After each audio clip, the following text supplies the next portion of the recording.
importante abordar, y yo siempre explico esto a los invitados, que esta columna la armé y los chicos fueron tan generosos de alojarme, como una contribución al tema de la pandemia, todo lo que esto está generando en la sociedad, en las comunidades, en lo económico y también en el plano psicosocial. Entonces, yo trabajo con Mariana y yo sé que Mariana ha trabajado con Pepe y así fuimos contándonos un poco de esta experiencia que ellos están haciendo y me gustaría darles la palabra y que cuenten este proyecto de que Creando Vida, si no me equivoco, Mariana, Hacer Vida. Hacer Vida, que es un proyecto de abordaje en salud mental, así que la palabra es de Pepe. Todo dueño de la palabra, es demasiado pretencioso eso. ¿Cómo anda, Félix? Te aclaro algo. Yo soy psicólogo y por ahí el doctorado se confunde con médico, te dicen doctor y con médico. Pero yo soy psicólogo y en último término ni soy psicólogo ni médico, soy Pepe. Pepe Tiembapietra, viste, ese que conociste y el que es ahora y que supongo yo que tienes un proyecto también para el futuro. Y sobre este tema, para empezar a hablar, es un tema complicado, porque las consecuencias de la pandemia no las vivimos. Estamos en plena pandemia. Obviamente hay efectos, pero las consecuencias las vamos a ver el año que viene, dentro de un año. La historia va a decir qué consecuencias tuvo. Hay cosas que hemos hablado, hay cosas que no se han hablado todavía. Con Mariana lo hemos hablado, en Hacer Vida se está hablando también. Es más, teníamos previsto una reunión en Hacer Vida específicamente para tocar el tema de lo virtual, porque viste que lo virtual ahora reemplaza a lo presencial en la educación, pero reemplaza a lo presente en lo cotidiano. La gente se comunica más por lo virtual que por lo actual, como se dice, en comunicación. ¿Y qué efecto tiene eso? Bueno, eso podemos hablar ahora, podemos hablar sin saber, sin creer que uno tiene algo preciso. Lo nuestro va a ser siempre especulativo porque las consecuencias no las hemos vivido. La estamos viviendo, la estamos pasando. Así que, bueno, nada, como primera aproximación de esa palabra que me diste, digo esto. Después llegamos a ver qué quiere decir también Mariana y qué se te ocurre a vos, porque si bien sos coordinador, no eludas la responsabilidad de dar tu parecer, hay que involucrarse en todo esto. Así que, como buen profesional y buen trabajador, involucrémonos en opiniones que después dirán qué bárbaro, estos tipos que idiotas que fueron en su momento. Pero bueno, digámoslo nomás. Marianita, ahora te toca a vos, digo yo, si no Félix lo dice otra cosa. Dale. Bueno, buen día a toda la audiencia. Gracias, Félix, por la invitación. A la gente de la radio, gracias también por permitirnos estar. Claro, como dice Félix, creo que las consecuencias todavía no las conocemos, pero sí podemos ir viendo algunos efectos que tiene en la vida de cada uno y también en los distintos lugares que nosotros trabajamos, ¿no? Sea en educación o cuando trabajamos con personas con sufrimiento mental grave, qué efectos tiene eso, por ejemplo, en sus tratamientos, no sé, dispositivos, es decir, actividades en las que participaban que se ven, digamos, modificadas y que también, además de modificarse, se ven un poco restringidas. Por un lado, por el miedo que tienen las personas de asistir a un hospital, por ejemplo, o a un taller. Después, también porque había reglas que hacían que no se pudiera juntar la gente, bueno, condiciones materiales que a veces dificultaban un poco el unirse virtualmente, también la falta de conocimiento virtual, o sea, también creo que es importante pensar que nos ha dado oportunidades, ¿no? Esto, digamos, fue un cambio brusco que nos cuesta poder elaborar, y a la vez de efectos negativos también ha abierto algunas posibilidades que obviamente no van a, me parece, ¿no? Que los seres humanos somos personas que somos individuos que necesitamos de otro, pero nos da la posibilidad, por ejemplo, de aprender sobre tecnología, de juntarnos con gente que está lejos, a nosotros mismos en nuestro grupo, a hacer vida, que somos de distintos lugares, de La Marque, de Choele, de Bariloche, siempre era, digamos, no sé, difícil juntarnos, hacíamos 3, 4 reuniones por año. La virtualidad nos permite, por un Zoom, si queremos juntarnos todas las semanas. No lo podemos hacer, digamos, porque tenemos mucho trabajo, pero si quisiéramos, podríamos hacerlo, y antes nunca se nos había ocurrido. Y bueno, y algo que a veces yo pienso es que esto es como si fuese una guerra mundial, que los efectos no son, a lo mejor, que las personas van a tener una enfermedad mental, pero sí en todos va a dejar una huella, ¿no? Bueno, hablé mucho. Bueno, una invitada hace poco tiempo nos decía que muy enojada porque también este encierro, digamos, obligatorio y todo lo que significó también la caída económica fundamentalmente estruendosa en nuestras economías cotidianas, sumado también a esta cosa del miedo y del estrés, para mí, ¿no? Que son condimentos bastante peligrosos en la salud comunitaria, ¿no? En algún momento esto es como, le prende una mecha y puede explotar. Yo creo que, como decía esta persona, ella decía, no voy a dar nombres, pero los archivos están, decía, me cuesta pensar que podamos tener un aprendizaje de esto. Y entonces a mí, llevando el tema que nos ocupa hoy, digo, a ver, estar en condiciones de enfrentar el mundo, digamos, y poder ver cómo el mundo es, no dibujarlo, ese es el problema que tenemos. Acá hay gente antivacuna, acá hay gente anti-cuarentena, acá hay gente que hace fiestas, que se reúnen, bueno, mi homenaje al Diego, porque ha sido un gran representante de Argentina, lo homenajeo en este momento, pero toda esa gente en la calle. Entonces, también otra pregunta que fue surgiendo en distintos programas es, ¿por qué la gente actúa de esa manera? ¿Qué lleva a las personas a exponerse, a exponer al otro? ¿Qué opinan ustedes? Supongo yo que me toca a mí. A menos que como quieran, los que quieran. Después nos cuentan la experiencia del trabajo que están haciendo.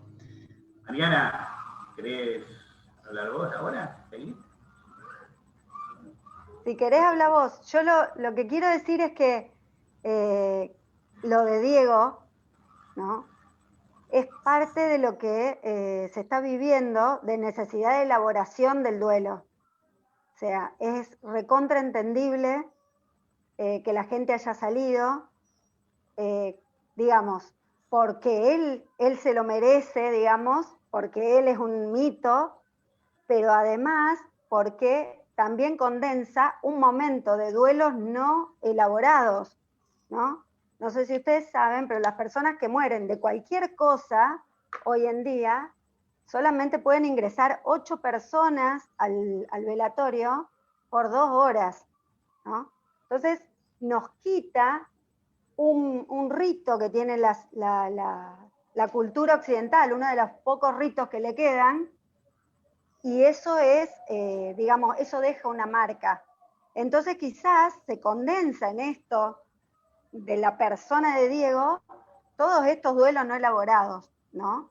Bueno, también mi homenaje porque realmente lo adoro, y bueno, a mí me parece que el tema acá que a nosotros nos importa es lo de la inclusión social, cómo después vamos a tener que ir remendando esto de poder nuevamente incluirnos socialmente, crear lazos nuevamente después de todo este tiempo de aislamiento, miedo, en que el otro se convierte en un peligro para mí. Bueno, creo, Félix, que hiciste en tu exposición anterior un montón de preguntas. El tema es cuál de todas se toma. O tiraste un montón de líneas, cuál de todas esas tomamos. Te toca la emoción en el cañón de Maradona, te toca explicativas diversas del ser social que somos. Y la pregunta creo que hiciste fue ¿por qué nos arriesgamos al contacto con los demás? Están todas enlazadas las explicativas, esto es rizomático, decimos nosotros, por donde vos entres podés tocar lo otro también.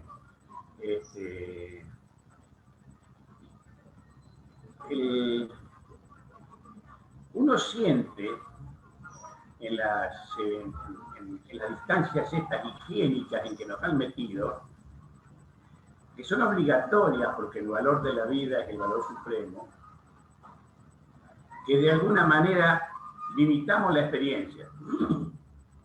Hemos limitado la experiencia.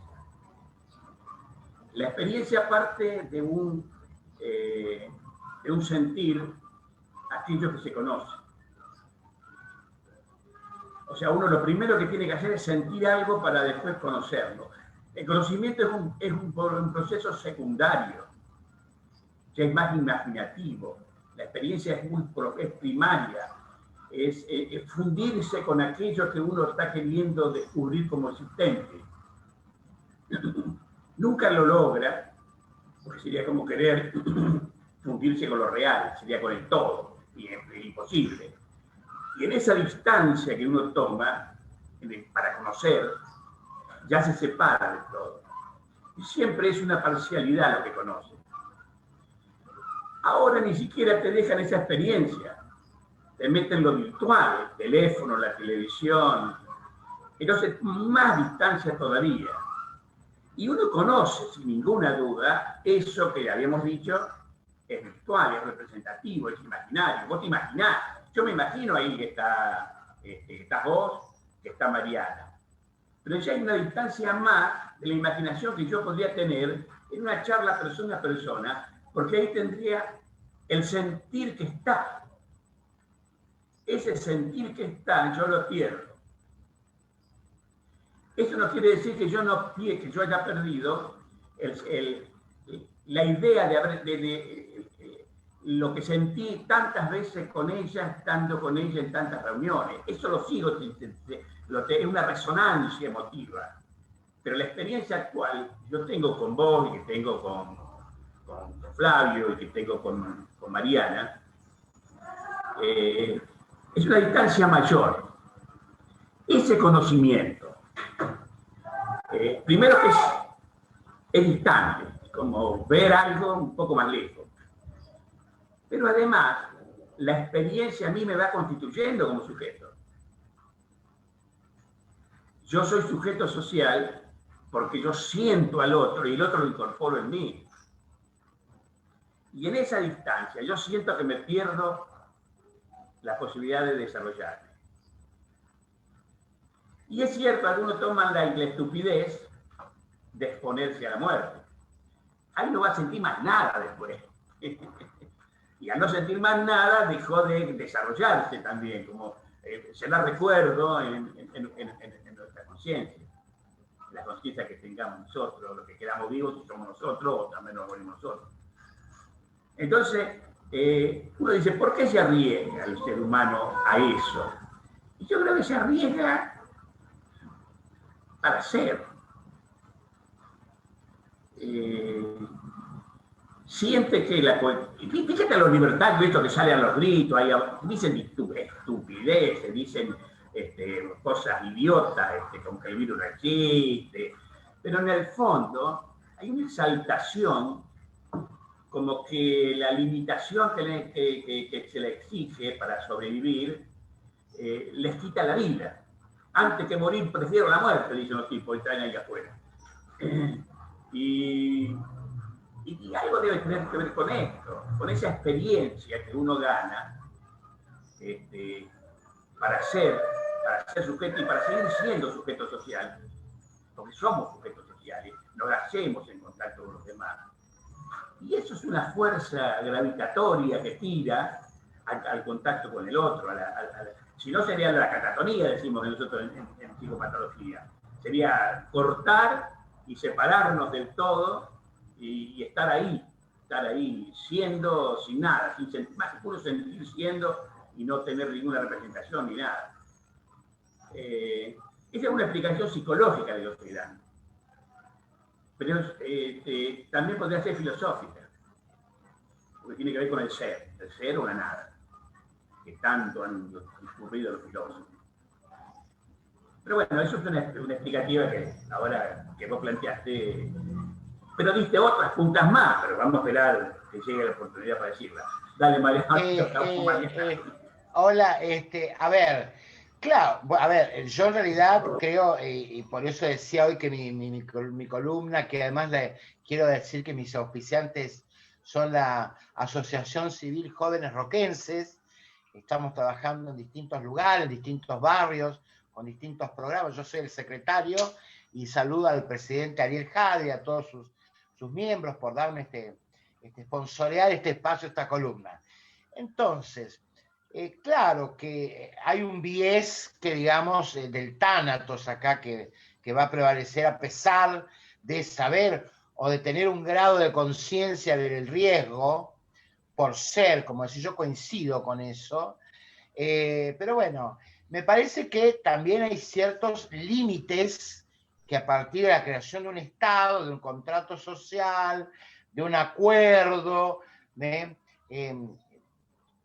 digo esto para traer otra cuestión que como es fin de año, yo ya estoy haciendo balances, así que en algún programa también hablamos de esta anomia de los argentinos, ¿no?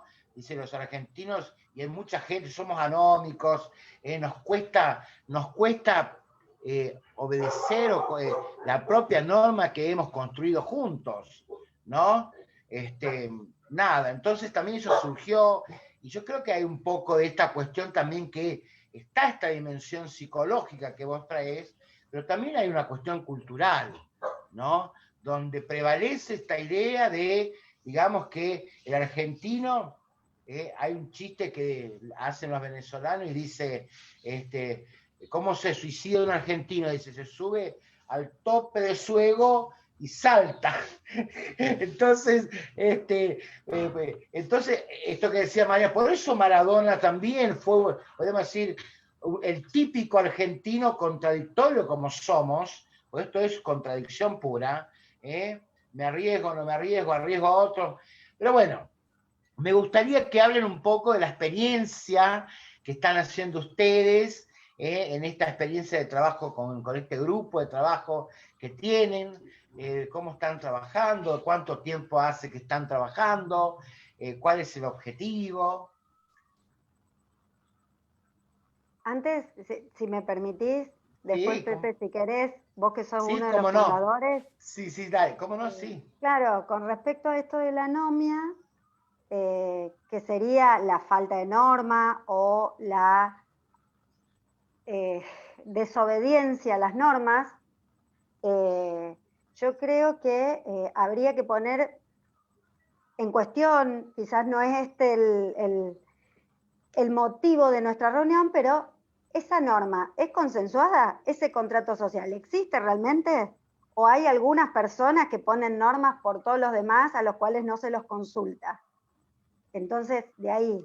Y por otro lado, traería con respecto a esto de la argentinidad, algo que dijo Matus, que es un autor que nosotros trabajamos en la cátedra con Félix, que es chileno, que fue ministro de Economía de Salvador Allende, y él decía, no es que los anglosajones o los países nórdicos tengan otra condición humana y por eso cumplen las reglas, sino que la institucionalidad hace que no se puedan salir de las reglas, ¿no? Entonces, no es que los argentinos somos otra especie humana que se nos ocurre, por supuesto tenemos particularidades, talla la cultura, pero tiene que ver con las arbitrariedades, con la calidad institucional de nuestro país. Esta es una posición personal mía, que hace que las personas quizás vean que son arbitrarias las normas, o que no las entienden, o que no acuerdan con ellas.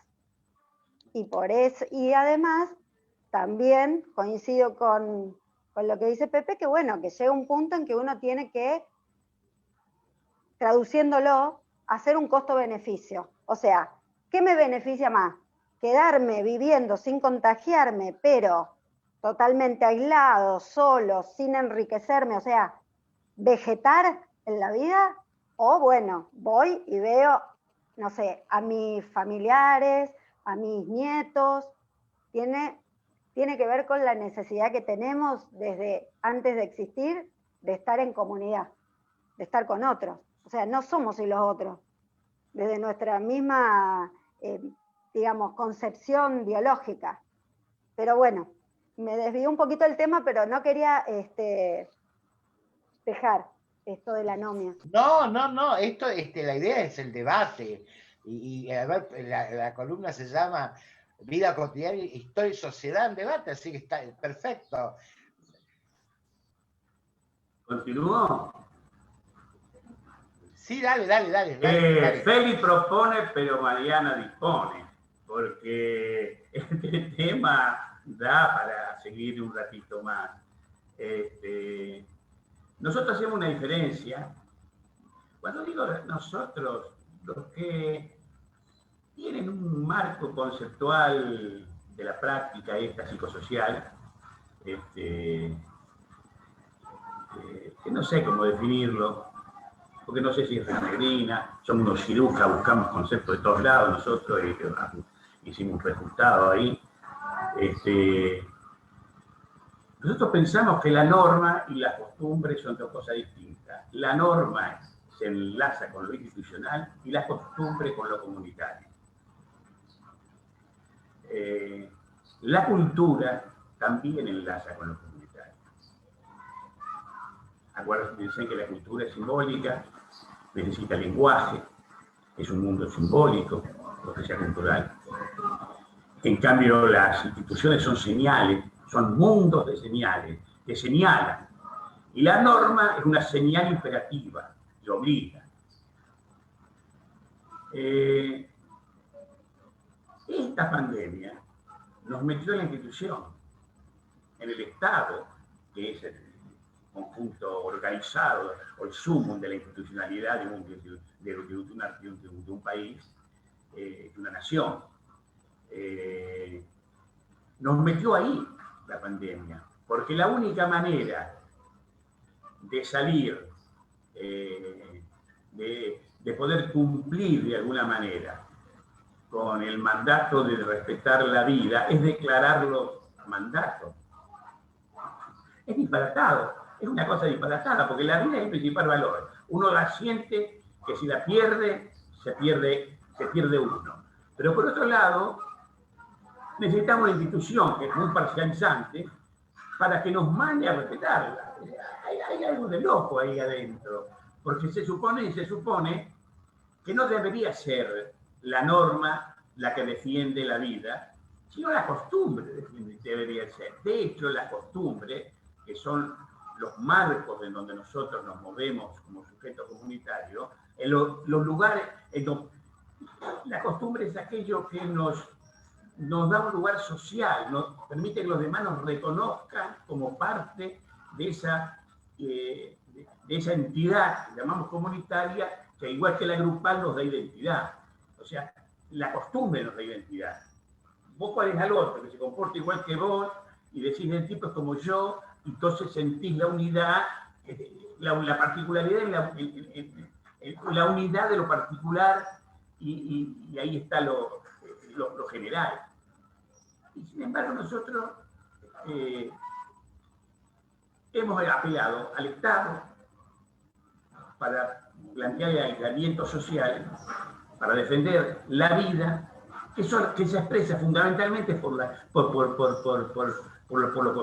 comunidad. La comunidad respeta la vida. Todas las costumbres que todos tenemos son hechas para respetarnos como sujetos comunes. De hecho, las costumbres son a partir de las cuales los antropólogos, por ejemplo, podrían hablar más de esto que yo, reconocen las diferentes comunidades, las costumbres. En cambio, las instituciones se pueden caracterizar por el fin y la norma que tienen. El fin particular y la norma que rige para alcanzar ese fin. Eso sigue siendo locura, de nuevo. Hemos pasado al plano de la institucionalidad lo que sea la defensa de una vida que debería ser defendida comunitariamente. Y por eso produce tanta confusión, tanto rechazo, tanto... que incluso pudo haber producido en algunos extremos, porque mucha gente murió tratando de imponer ese discurso, que por ser discurso es comunitario, de la improcedencia, de la imposición a cuidar la vida. Si no eran locos, y decían que el retiro no existe, tenían que decir, bueno, pero lo económico también matan, que buscaron excusas, porque es algo irracional también ir contra la vida. Y el que no respeta la norma de aislamiento, pero esa confusión entre lo institucional y lo comunitario ya es uno de los daños que vamos a ver en el futuro. Acordémonos que estamos viendo una época en donde se están disolviendo las instituciones. Bueno, a ver, se habla de que el médico era una persona muy respetada, que los curas eran personas muy respetadas, que los jueces eran considerados personas importantes, que la policía se la consideraba para el sujeto de seguridad. Hoy todas esas figuras que te dije están todas devaluadas, para decirlo de alguna manera, cuestionadas. Y cuestionar a esas personas es el cuestionamiento que se hace a la institución judicial, religiosa, y todo eso va a necesitar un reordenamiento, me parece. Pero también entonces van a necesitar nuevas costumbres. Nos va a cambiar el modo de vivir, nos está cambiando el modo de vivir. Yo siempre me pregunto, ¿a dónde queremos llegar? Porque cuando vos llegás a un estado en donde las normativas son fijas y no hay cambio, vivimos en estados, siempre han sido totalitarios los que lo impusieron. Los que no quisieron el cambio siempre fueron estados totalitarios. Pero ¿qué pasa cuando viene? La Edad Media, por ejemplo, no sé si sería totalitaria, pero en la Edad Media se produce pero estaba la dictadura de la religión.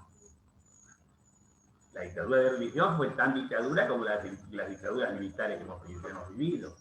Quemaban gente si se oponían a su relato. Y el relato siempre es comunitario, o sea, siempre es los relatos comunitarios, o sea, no es institucional. Institucional no tiene relatos. Y un desarrollo de normas para alcanzar un fin y no hay otro, nadie puede discutir, no hay autoridad, tiranidad, todo eso. En comunidad donde se juega todo lo demás. Y esta confusión que hay hoy entre comunidad e institución, va a repercutir en el futuro cuando tengamos que reacomodarnos. ¿Cómo reacomodar? Creo yo, ojalá no sea traumático, ojalá sea un reacomodamiento bueno, no sé cómo decirlo, ordenado, pero que esto trae, hay un choque acá entre lo normativo y las costumbres, seguro. Cuéntenos un poquito, Pepe y Mariana, cómo están trabajando, qué es este proyecto, cómo lo pensaron, así la audiencia va conociendo este aporte que me parece muy importante a todo el tema de salud mental en la provincia. Dale, Mariana, o cómo hacemos. Mariana, vos que sos uno de los fundadores. Sí, bueno. Yo después te complemento. Vos vas a estudiar abogacía, ¿no? Bueno. A ver. Hacer vida no es con H, hacer. Hacer vida es sin H. Hacer es sin H. Con lo cual, ya te estás dando cuenta de que no es que porque no supiéramos que no era con H, que era con H, sino porque es Asociación Comunitaria de Estudios Rionegrinos. Es una agrupación de estudios que nosotros hicimos. Tiene que ver mucho con la difusión de modos de hacer las cosas en salud mental, sin ninguna duda. Pero no lo cerramos a salud mental. Siempre estuvimos abiertos a que se integrara gente de educación, de justicia, de lo que quisiera. Siempre lo único que queríamos es que no vengan a disolver el grupo nomás. Si vienen a disolver el grupo, lo votamos y lo echamos. Pero si vienen a colaborar y a integrarse, no importa que coincidan incluso ideas con las que tiene la mayoría. Se puede tener cualquier idea. Lo único que sí es no tener idea del disolvente de la agrupación. Y se armó hace varios años. Nunca aumentamos en número. Siempre fue un número chico. Eso tiene que ver con que lo grupal prevaleció. Lo grupal tiene su número. Pasado cierta cantidad de integrantes, una agrupación ya deja de ser grupo. Pasa a ser comunidad. ¿Ustedes se definen como grupo o equipo? No, vamos por parte. Equipo es un equipo de trabajo. De hecho, equipo es grupo institución. El equipo. El grupo es la unidad creativa, sin ninguna duda. El grupo es la unidad creativa. Y la institución es la normativa que dirige hacia un fin. Nosotros no somos un equipo en el sentido que no tenemos ninguna finalidad, mejor dicho. A ver, todo esto es confuso, Félix. Cuando yo digo algo, después digo, pero me van a criticar lo que estoy diciendo. Ya sé que van a criticar. Un equipo es un equipo en territorio puesto para una finalidad. Por ejemplo, si nosotros queremos hacer una difusión de las bondades de la promoción social en la salud mental de la gente de la calle y nos proponemos hacer algo para esa finalidad, se llama equipo. Ahora, si nosotros nos reunimos a estudiar en forma coloquial a mostrar nuestros puntos de vista, a crear una especie de espacio comunitario en donde donde el trato sea horizontal, a diferencia institucional que es vertical. Bueno, en ese caso la agrupación sería más comunitaria. Y una agrupación comunitaria no es equipo. Las agrupaciones comunitarias no son equipos, son comunidades. Y las comunidades integran un montón de modos de ver la vida, de modos de expresarse. ¿Ya? Pero ya te digo, podemos trabajar en algunos casos. Por ejemplo, hemos publicado estos libros. Estos libros son puntuales. Cada capítulo tiene una... Pepe, justo te iba a preguntar, porque Mariana me había comentado las publicaciones, ¿se consiguen, se pueden comprar, todavía están disponibles? Decinos los nombres y por ahí, si hay ya hacemos la referencia acá. Mariana te lo va a dar más con ello. Creo que Mariana incluso puede tener para vender algunos libros todavía, de las ediciones que ya hemos hecho. Pero además se pueden pedir, porque las editoras lo pueden hacer. Si es que quiera el libro, va a tener que comunicarse con Mariana o con alguno de Hacer Vida.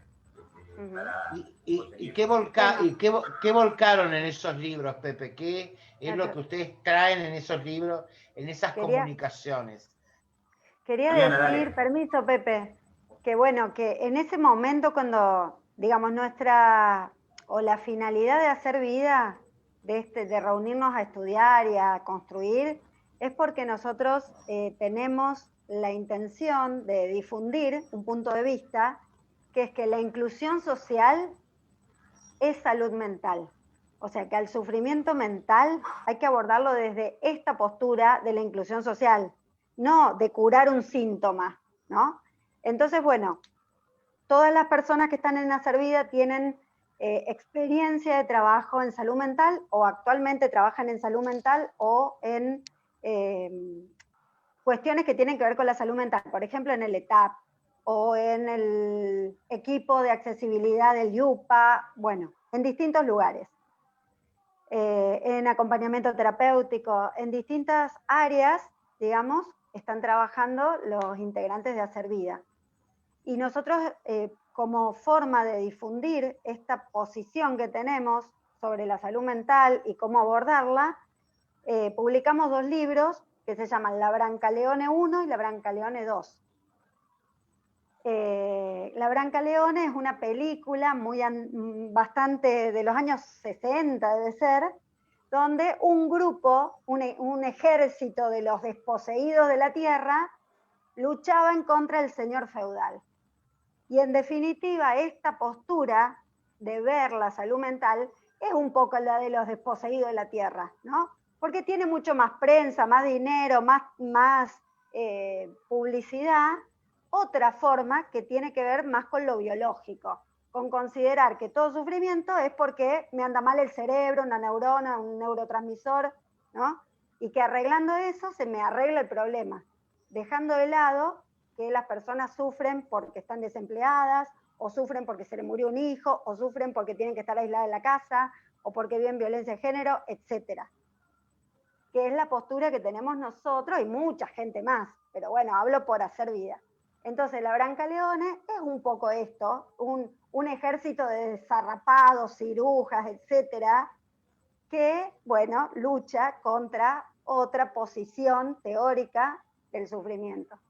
Y bueno, y en la Brancaleone 2 lo lindo es que además de nosotros que somos profesionales, escriben usuarios, escriben desde poesías, experiencias, lo que ellos piensan, y bueno, cada uno de nosotros o en dupla hemos ido escribiendo distintas cosas. También tenemos un compañero que ya no está con nosotros, Pablo Franco, que fue uno de los fundadores, que bueno, en ambos libros hay gran escritos amigo, de él. gran amigo y gran colega profesional, docente. La verdad que fue lamentable su partida temprana. Sí, sí, sí. Y bueno, y si quieren, si les interesa conocer el libro, pueden escribir a Curuf Editorial, que es una editorial independiente de Roca, que en el catálogo lo tienen y lo miran si quieren. Y bueno, y si les interesa pueden ¿Cómo se comprarlo. deletrea, Mariana, así todo el mundo? K-U-R-U-F. Perfecto. Lo buscan en Facebook y ahí tienen los catálogos y pueden pedir un libro si quieren o pueden ver de qué se trata. Hay experiencias, por ejemplo, experiencias de compañeros nuestros específicas, qué sé yo, de un taller de poesía, de un taller de costura que se llamaba Cosas Mías, que era un taller en La Marque para trabajar con mujeres que habían sufrido violencia de género. Después hay cuestiones más conceptuales como las que escribe Pepe, o proyectos de investigación que escribimos con una compañera. Bueno, hay variado en el Flavio, libro. Es como, Flavio, ¿querés? O Gustavo. Llegó para que, bueno, la gente está escuchando muy atentamente lo que están conversando, y llegó un tema, creo que la gente está con el tema Maradona todavía y sigue dando vuelta a eso, ¿no? Y la pregunta que hace un oyente, Sandro, que es de Gómez, y pone, claramente Maradona era algo más que una cuestión de sentimiento. ¿Puede haber afectado la muerte en la cuestión psicológica? No sé si escucharon. Sí, ¿escucharon la pregunta? sí. Si lo puede haber afectado a Maradona. A nosotros, a la gente, a la gente. ¿Qué piensan ustedes? Para mí sí provocó una gran tristeza y como dije antes, quizás se condensa en Maradona no por quitarle la importancia que tiene, la tristeza de muchas cosas perdidas en estos tiempos, ¿no? Desde poder estar cerca de las personas que queremos, no sé, hacer cosas que nos gustan, que tienen que ver con el cuerpo, con la presencialidad. Y bueno, y personalmente pienso que el corte abrupto del velatorio sí afectó, y bueno, y esa salida así intempestiva en un auto también, creo que rompe con un proceso de duelo. Es un poco como un ejemplo grande de lo que yo contaba de los velatorios que se hacen ahora en el tiempo de pandemia, ¿no? Claro. Cómo cada familia tiene que vivir en 2 horas un velatorio que antes duraba 24 horas. Por lo menos, sí, sí. Claro. Y es como que Maradona merecía más tiempo, ¿no? Es decir, porque estamos hablando de muchos argentinos, no solamente de Buenos Aires, mucha gente, hoy hablábamos a la mañana de eso, de la ciudad de La Plata, o donde él estuvo dirigiendo, de todos lados, rincones. Si uno, digamos, si se hubiera habilitado y posibilitado hacer realmente un funeral más organizado, que hubiera durado 3, 4 días o una semana, como algunos escuché por ahí periodistas que hablaban de una semana, yo creo que gran gente del país se hubiera movilizado, ¿no? Pero bueno, en este contexto, como dice usted muy bien, Mariana, fue un corte abrupto, se lo llevaron de golpe. Nos lo llevaron de golpe, le dieron final al tratamiento y listo, y se acabó. Pepe. Mira, hoy se habla mucho de esto y entre las cosas que leí fue un comentario que hizo Bielsa. Para los que son de fútbol saben que lo Bielsa, ¿no? Mayor Bielsa incluso tuvo, llegó a dirigir el único colectivo homenaje. No, creo que no estuvo en la selección cuando estuvo Bielsa director técnico de selección argentina. Él dijo, Marcelo Bielsa, que el dolor que produce en la gente esta muerte es por la identificación que la gente había hecho con Maradona. Y esto es la identificación que la gente hace con Maradona. Entonces él dice, por eso los más humildes son los que más sufren. Porque los más humildes pierden aquello que les había permitido pensar que una persona como ellos podía llegar a ser famosa, tener reconocimiento y demás, cuando en general la gente común no la tiene. Entonces, no es solamente la identificación con un ídolo político, un líder, sino identificación con alguien que los hizo feliz alguna vez, porque ellos se pusieron en el lugar del otro para considerarse el otro en algún momento. Todos quisieron ser jugador de fútbol y todos cuando jugaba Maradona lo tomaban como eso que él hizo, a lo mejor yo también lo puedo hacer, que eso es parte de la identificación que tenemos las personas. Nos vamos haciendo en relación con el otro y el otro se nos va incorporando, algunas personas más que otras. Por eso en los velorios usted va a encontrar siempre personas que conocen al que murió. Porque después, cuando uno pone parte suya en el otro, o el otro está dentro de uno, sería mejor decir, la muerte del otro es parte de la muerte de uno también. Y ser parte de la muerte de uno requiere una elaboración, esto que llamó Mariana recién. Hay que elaborar esa pérdida. Uno no puede dejar en uno un vacío, un agujero. Y más identificado uno se siente, más dolor siente y más requiere de acciones que rellenen ese vacío que el otro deja. A veces se expresa eso en un velorio con gran llanto, con gran emoción y demás. Otra vez requiere su tiempo. Hay duelos que duran su tiempo para rellenar. Uno tiene que comenzar a ser aquel que fue en otro. Y muchas personas elaboran un duelo le puede llevar tiempo. Lo de Maradona va a ser recordado por todos. Y seguramente ese recuerdo lo va a llevar uno como parte de uno toda la vida. Y más para la gente de fútbol. lo que yo estaba viendo también en alguna imagen de televisión era mucho hincha de fútbol ahí adentro, tratando de verlo, más allá de otros que lo querían por otra cosa. Pero mucha hinchada de fútbol, hinchada de Boca y jugadores de fútbol en general, lo querían mucho, porque se estaba dando eso, que de pronto la muerte de Maradona sentía como un vacío que les quedaba y que ahora había que rellenarlo de alguna manera, expresar ese sentir, el dolor de la pérdida de uno mismo. Lo que nos hace sociales, Félix. Somos con el otro, somos con el otro. Antes, el yo no es. Yo digo una frase que la dijo un gran psicólogo: el yo no es individual, antes que individual es grupo. Somos grupo. Somos grupo. Tal cual. Somos Tal grupo. cual. Bueno, para ir, digamos, pues ya nos vamos quedando sin tiempo, me gustaría que ustedes dejen algún mensaje, alguna reflexión final desde el lugar que ustedes están en este momento ocupándose de todas estas temáticas, a veces que generan tanta estigmatización, tanto de rechazo, ¿no? Porque, digamos, hay y temor o desconocimiento, ¿no? Entonces, tienen un minuto o algo más, si nos dan ahí en el piso, y para dejar algún mensaje que les parezca importante transmitir a la audiencia a través de esta columna y de este programa. Sí, por supuesto. Les recordamos a la gente que estamos hablando con el doctor José Chiapa Pietra y la licenciada Mariana Paulín, ¿no? Esto de salud mental en tiempo de pandemia, un tema, y lo escuché en el comienzo, que va a durar por un largo tiempo más. Estamos hablando de algo que no termina.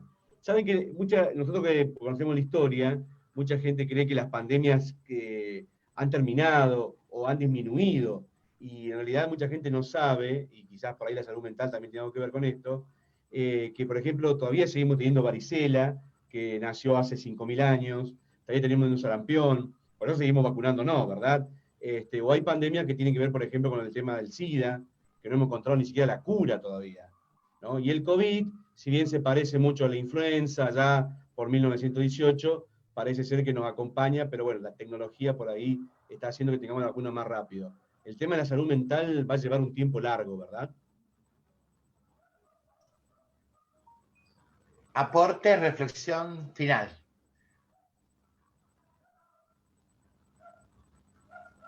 Dale vos, Mariana. Dale.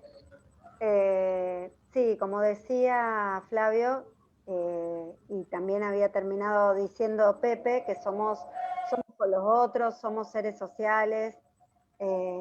Cada tiempo, digamos, produce un tipo de sufrimiento o enfermedad que es característico de su época y después nos va acompañando en la historia. A veces se atenúa, a veces no.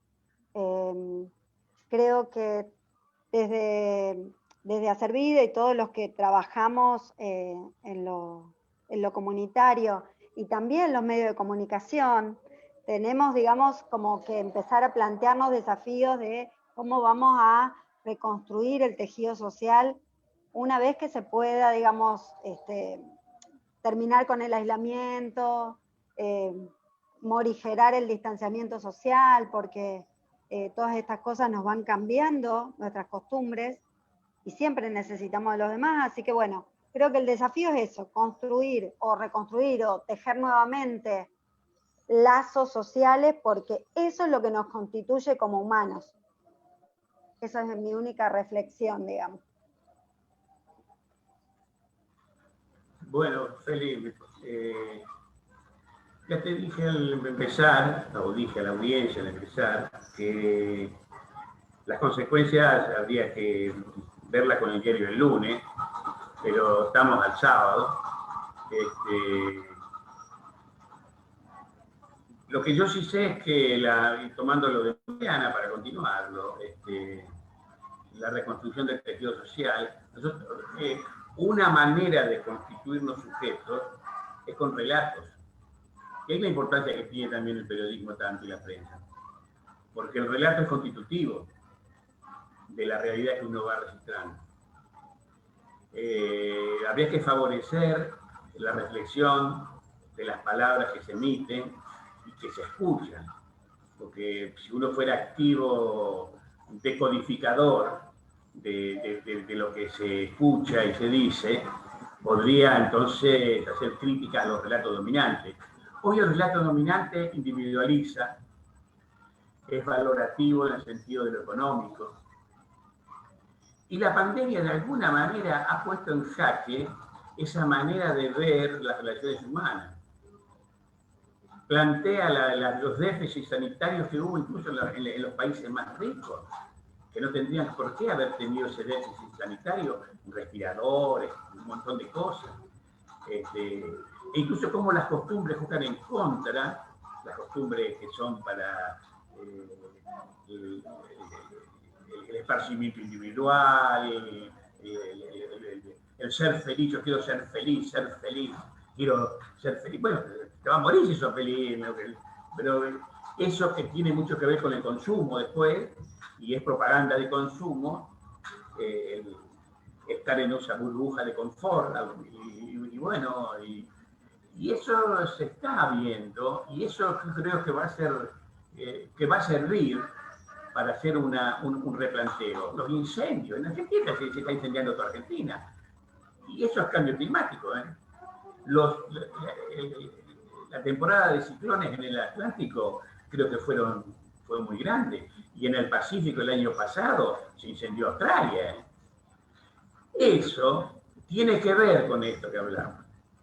Tiene que ver con ese relato socioeconómico que hay, dominante, y que la pandemia esta vino como fenómeno a permitir que otro relato, que siempre estuvo y no fue muy escuchado, comience a ser más dominante. Como todo relato es interpretativo, todas son interpretaciones, todo relato es interpretativo. Por lo tanto, son interpretaciones, hay que saber decodificarlas. Pero de todas maneras, yo creo que la pandemia, por ese lado, puede llegar a ayudar. Independientemente de la ayuda que ya dijo Mariana al principio, que nos dan nuevos recursos, incluso comunicacionales, recursos para integrarnos, siempre y cuando no lo usemos para separarnos, tomando lo que yo había señalado, el riesgo de que lo virtual y lo imaginario comience a ser más usado que lo real y el contacto persona a persona. Pero bueno, vamos a esperar ahora y creo que nos estamos preparando. Hacer Vida es una organización que se está preparando para esto. Incluso a pesar de que no tenemos muchas reuniones, las pocas que hemos tenido lo hemos planteado como necesidad de reunirnos para trabajar estos temas. Desde distintas perspectivas, uno puede entrar desde educación, puede entrar desde salud, puede entrar desde comunicación, pero sea de donde entremos, hay trabajos que nos permiten decir, bueno, hay gente que va a tomar experiencia de lo sucedido y va a proponer modos de vivir, sería esa la palabra, modos de vivir más afín a la naturaleza humana. Pepe, Mariana, muchísimas gracias, muy gentiles, muy amables en haber colaborado para ayudarnos a pensar toda esta situación y pensar en esta idea del colectivo, de lo comunitario, cómo nos impacta, cómo lo estamos atravesando aún. Flavio y Gustavo, no sé si quieren despedirse, y después presento a mi próximo invitado el sábado 5 de diciembre. Perfecto. La verdad, un placer, un lujote enorme haberlos tenido a los dos, a la licenciada Mariana Paulín y al doctor José Chiappa-Pietra. Por eso nos decía Pepe, ¿viste? A nosotros no nos decía el nombre. Voy a traer al doctor Pepe Chiappa-Pietra. Bueno, ahora ya sabemos por qué es Pepe. Ahora me entero que te llamás José. Así que muchísimas gracias por estar con nosotros. Siempre quedan, obviamente, preguntas dando vuelta, pues la gente va escuchando en lo que es tiempo de radio, ¿no? Si por ejemplo cuando está en vivo de una cosa, cuando está en radio, la gente escucha y dice, mirá qué interesante, y manda las preguntas después. Pero bueno, la gente lo ha seguido muy atentamente. Muchísimas gracias por estar con nosotros hoy en Aprendiendo la Historia, junto al profesor Félix Bustos. Félix, sábado que viene, ¿qué tenemos? Bien, tenemos un invitado de lujo también, como los que nos han acompañado hoy, el licenciado y especialista Andrés Ponce de León, decano de la Facultad de Derecho y Ciencias Sociales, además director de la especialización en trabajo social forense y hace muy poco tiempo elegido como presidente de la Asociación Argentina de Facultad de Ciencias Sociales y Derecho. Así que vamos a estar hablando de qué pasó con la universidad, con los estudiantes, con los docentes, qué pasó este año, cómo lo estamos atravesando, un poco también darle un espacio para que cuente lo que se está haciendo desde la FADEX. Así que próximo sábado en Vida Cotidiana, Historia y Sociedad en Debate, el licenciado Andrés Ponce de León. Gracias de nuevo a mis invitados, a Mariana, a Pepe, un placer, un honor contar con vuestra opinión, con vuestra palabra calificadísima. Al piso me despido, a Gustavo, a Flavio, a nuestro ahí estrella, al señor, ¿cómo es el apellido? Nestares. Nestares, un saludo. Hasta el próximo sábado. Muchas Buen gracias, fin Félix. de semana. Y no se olviden que podemos aprender de la historia. Aprendiendo Gracias. de la historia. Muchas gracias por estar hoy con nosotros en este ciclo. Nos vemos. Chao, muchas gracias. Gracias a ustedes. Hasta luego. Y gracias a ustedes, gracias, hasta luego. Gracias, doctor. Bien. Continuamos al aire mientras buscamos, llegando casi al final. Un montón de mensajes fueron llegando y que se van sumando, ¿no? A estas cuestiones que estuvimos hablando hoy, en este día tan especial, este sábado tan especial, que tiene que ver con justamente la semana donde fallece Diego Maradona, uno de los ídolos que tiene la Argentina a nivel deporte, a nivel futbolístico, y también, ¿no? Como decían por ahí ellos, un mito, ¿no? Que comienza, digamos, a despedirse, pero para quedar grabado quizá en los corazones. Lo sorprendente de esto es que hay mucha gente que nunca lo vio jugar, salvo por videos o por las imágenes que han llenado el espacio en este contexto, pero que bueno, que claramente implica que la gente en algún momento los tocó. Quizás tenga que ver con la fecha. Maradona se consagra en el 86, ¿no? Argentina veníamos de la dictadura, veníamos de la guerra de Malvinas, veníamos de un contexto complicado económicamente, después íbamos a meter en un contexto complicado también políticamente, y fíjense que el otro reconocimiento era la década del 90, con el Mundial del 90 en Italia y el Mundial del 94 después en los Estados Unidos, cuando aparece la famosa frase, ¿no? Del corte de pierna, digamos, del Diego. Así que bueno, sinceramente agradecidos, ¿no? Por el momento, por la situación y habernos acompañado.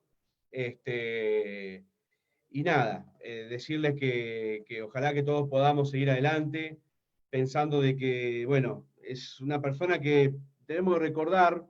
Ahí recién llegaba un mensaje, por ejemplo, de Marcelo Fernández, que planteaba el tema de, justamente, ¿no?